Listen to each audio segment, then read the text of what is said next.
welcome. In this presentation, our group explores some of the most important debates in developmental psychology, questions that ask what really shapes who we are. Are we more shaped by our genetics or our environment? Do we grow in clear stages or is development more continuous? Are there universal patterns of development or do these depend on cultural context? Do our behaviors come from stable traits or are they shaped by situations? Are we active agents in our development or more passive recipients of experience? And finally, do early experiences leave lasting effects or are they mostly temporary? As a group, we've analyzed research, discussed different viewpoints, and reflected on real-life examples to come to a shared perspective on each of these questions. The nurture perspective emphasizes the role of environmental influences in shaping behavior and development. John Locke, a 17th century philosopher, argued that the human mind is a tabula rasa or a blank slate, shaped entirely by the experience and learning. This view suggests that we are born without built-in traits and that all knowledge comes from sensory experience and perceptions. The nurture argument gained further support from behaviorists like P.F. Skinner and John Watson, who believed that behavior could be shaped through conditioning and reinforcement. Albert Bandura, a key figure in social learning theory, demonstrated the importance of environment and observation in learning behaviors. His famous Boo-Boo doll experiment showed that children could learn and imitate aggressive behavior by observing adults. Bandura's work highlighted the significant impact that the environment and social context have on shaping behavior, supporting the nurture side of the debate. Let's take a deeper dive of one of the topic issues in lifespan development. What is continuous versus discontinuous development? First, there are a number of important issues that have been debated over the history of developmental psychology. What are these main issues? The major questions about lifespan development secure the following: is development influenced by nature or nurture? Are children actively or passively involved in their development? Do personality traits that are present at birth remain stable or do they change through the lifespan? Or is development continuous or discontinuous? Today we're going to take deeper at continuity versus discontinuity. Continuity versus discontinuity. One major issue in developmental psychology is that continuity does change occur smoothly over time, or serious predetermined steps.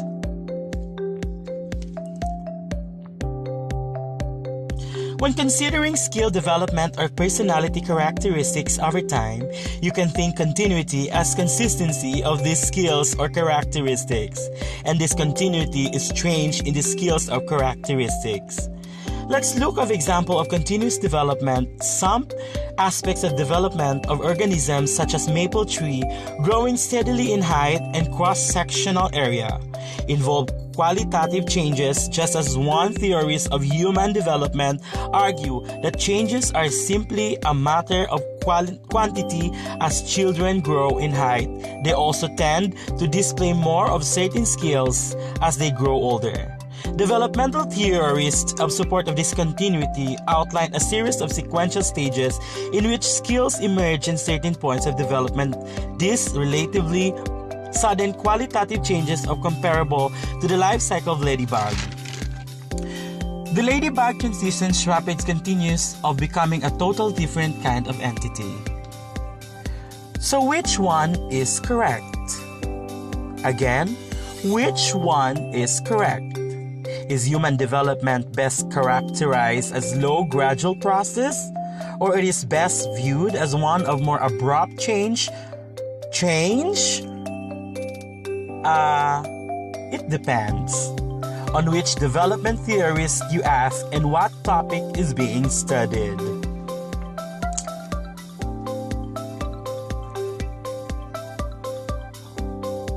The theories of Piaget, Freud, Kohlberg, and Erikson are called stage theories.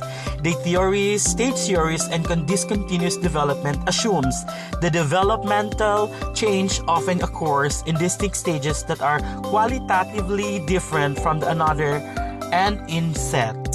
Universal sequence of each stage of development, children and adults have fundamentally different of quality and characteristic.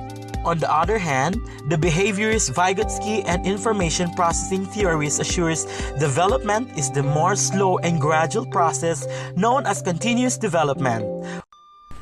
Culture-specific refers to practices, tradition, beliefs, or behaviors that are unique to a particular culture and may not be understood or practiced in the same way by people from other cultures.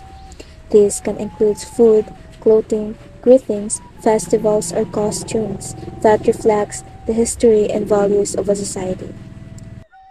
For example, foods. Eating with hands is culture-specific in the Philippines and some Asian or Middle Eastern countries. Food practices often reflects culture and tradition. In Filipino culture, eating with hands, called kamayan, is a sign of enjoyment and togetherness. However, in many Western cultures, this practice is uncommon and sometimes seen as improper. Second, greetings.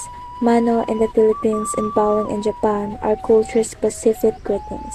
Different cultures have their own unique ways of showing respect. Filipinos perform mano by placing elders' hand on their forehead, while Japanese people bow as a sign of politeness. These greetings are meaningful in their own cultures but not commonly practiced worldwide. Third, clothing. Traditional clothing is culture-specific to different societies. Each culture has its own attire that symbolizes identity and heritage.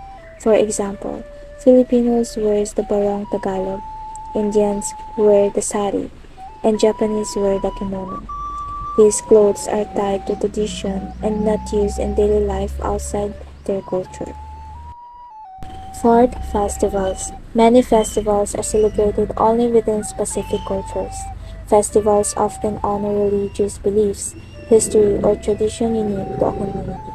For example, Diwali in India, Sinulog in Philippines, and Oktoberfest in Germany each reflect cultural values. These are not celebrated globally, making them culture-specific. As you can see, culture-specific practices differ greatly depending on the society's traditional beliefs and values.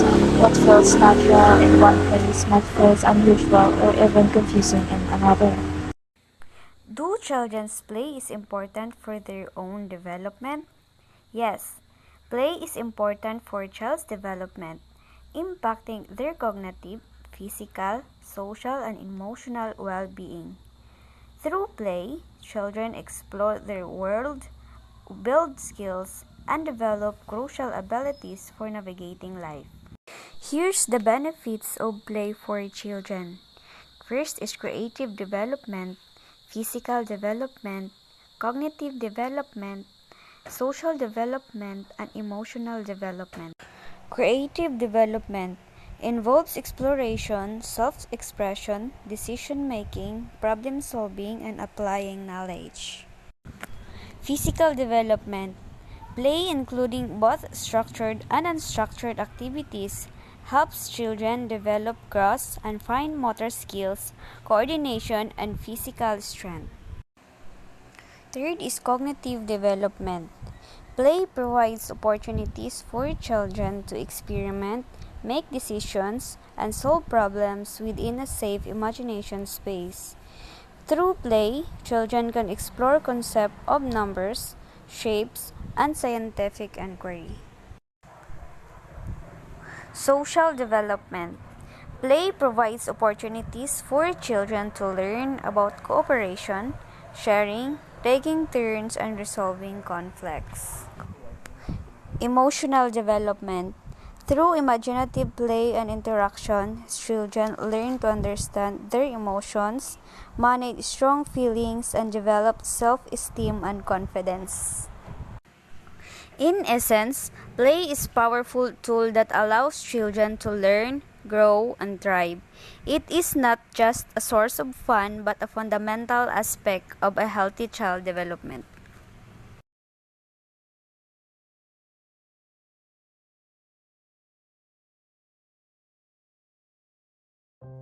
The lasting effect on human development. When we say lasting effect, we are talking about long-term influence, whether positive or negative, that shape a person's growth physically, mentally, emotionally, and socially. These effects begin in childhood but remain evident throughout the life. One of the strongest lasting effects is biological.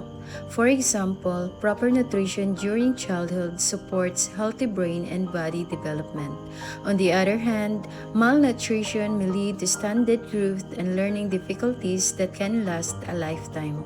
According to the World Health Organization, early health and nutrition strongly predict a person's future well-being. Another lasting effect is cognitive development. Children who receive quality early education are more likely to have strong problem-solving and critical thinking skills. But if children lack stimulation or opportunities to learn, it can limit their learning capacity. This idea is supported by Lev Vygotsky's socio-cultural theory, which emphasizes the role of environment and interaction in learning. Emotional and social development is also shaped by lasting effects. For example, children who experience secure attachment with their parents often grow into adults who can build healthy relationships. But negative experiences such as neglect or trauma may result in anxiety, trust issues, or difficulty managing emotion. John Bowlby's attachment theory explained how these early bonds influence lifelong emotional health.